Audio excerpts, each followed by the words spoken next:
आज का हमारा पाठ है कविता के बहाने। कविता के बहाने इसके कवि हैं कुंवर नारायण जी। कुंवर नारायण जी जिनका जन्म जो है सन 1927 में हुआ था, फैजाबाद उत्तर प्रदेश में हुआ था। इनकी प्रारंभिक शिक्षा घर में ही हुई, गांव में। उच्च शिक्षा के लिए वे लखनऊ विश्वविद्यालय आए और वहीं से पढ़ करके उन्होंने अपना जो है शिक्षा प्राप्त किया और 1950 के आसपास उन्होंने लेखन प्रारंभ किया। बहुमुखी प्रतिभा के धनी थे ये। काव्य और गद्य दोनों में इनकी रचनाएं हैं, दोनों में उनका पकड़ है। काव्य में इनका चक्रव्यूह, परिवेश, हम तुम, अपने सामने, कोई दूसरा नहीं, इन दिनों, इस तरह से इनका काव्य है। प्रबंध काव्य में इनका आत्मजयी इनका प्रबंध काव्य है, बहुत बड़ा। कहानी संग्रह में आकारों के आसपास, इस तरह से इनकी रचनाएं हैं। हम जो ये पढ़ेंगे रचना, यह जो है उनका लिखी हुई रचना कविता के बहाने। उनका मूल संग्रह जो है कविता संग्रह इन दिनों से लिया गया है। तो कविता के बहाने इस पाठ के में कवि जो है, एक कवि होता है, उसकी उड़ान, उसकी कल्पना, उसकी सोच क्या होती है, कवि किस भाव से लिखता है, इसको कवि ने चिड़ियों की बहाना से, चिड़ियों की तुलना करते हुए, चिड़िया भी उड़ता है अपने पंखों के सहारे और कवि भी उड़ता है अपनी रचनाओं, अपनी कल्पनाओं, अपने भाव के सहारे।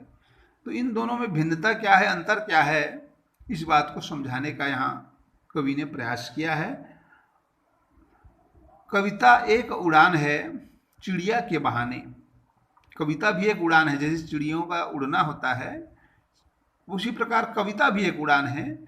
तो ये चिड़ियों के बहाना दे करके, चिड़ियों का उदाहरण दे करके कवि इन बातों को समझाने का प्रयास कर रहे हैं।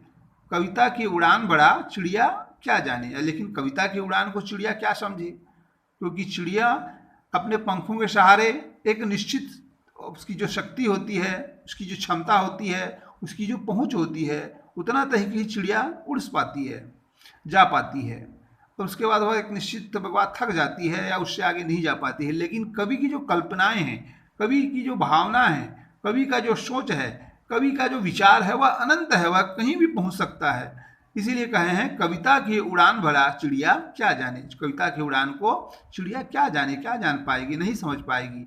बाहर भीतर, इस घर उस घर। अब चिड़िया जो है बाहर जाती है, भीतर जाती है, कभी कभी इस घर में जाती है, इस घर में जाती है। एक उसका निश्चित दायरा है, एक निश्चित क्षेत्र है, उतने में ही अपना उड़ान भर पाती है। लेकिन कविता के पंख लगा उड़ने के माने। लेकिन कविताओं में जब पंख लग जाती हैं, कवि जब अपने मन के भाव को लिखना प्रारंभ करता है, तब उसका जो उड़ान है, कविता के जो भाव हैं, उसकी विचार हैं, उसकी जो सीमाएं हैं, वह अनंत होती हैं, वह बंधनों से मुक्त होता है। अर्थात कवि का जो उड़ान है वह अनंत होता है। इसी कारण कवि कहते हैं कि चिड़िया बाहर भीतर सब घरों में रहती है, लेकिन कवि जो है बाहर भीतर सब घरों में कविता के भाव रूप पंख लगा करके उड़ने का वह अर्थ जो है समझ में आता है। वास्तव में कविता में कवि की कल्पनाएं असीम होती है, असीमता कल्पना की पंख लग होते हैं। अतः कवि कहीं भी, किसी भी जगह अपनी कल्पनाओं के माध्यम से अपने भावों को कविता के माध्यम से वह लिखता है, पहुंच जाता है। इसीलिए कवि कहते हैं कि कविता के पंख लगा उड़ने के माने चिड़िया क्या जाने। जो कविता के जो पंख होते हैं, कविता के जो भाव होते हैं, कविता के जो सीमाएं होती हैं, उसको चिड़िया भला क्या जाने। तो इस तरह से कवि जो है चिड़ियों की उड़ान को कविता की भी उड़ान के बाद में तुलना करते हुए उसको बताने का प्रयास किए हैं। बाकी कल देखेंगे आगे का।